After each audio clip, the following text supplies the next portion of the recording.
actually think that AIs or Google, for example, will be will be very good in answering questions, but it's us, the people, or the asking. No, the asking part is I thought about that.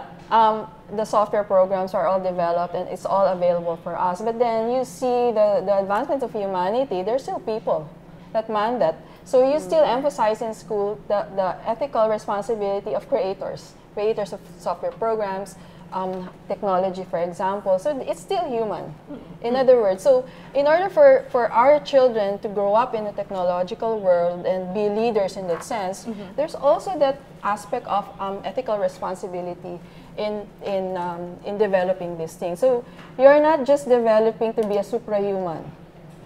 Or an AI. Or technology we were talking about that one to take over our lives. Yeah. But there's a lot of sense of responsibility there, and the moral and ethical responsibility that should be injected in the classroom, and as little as they are.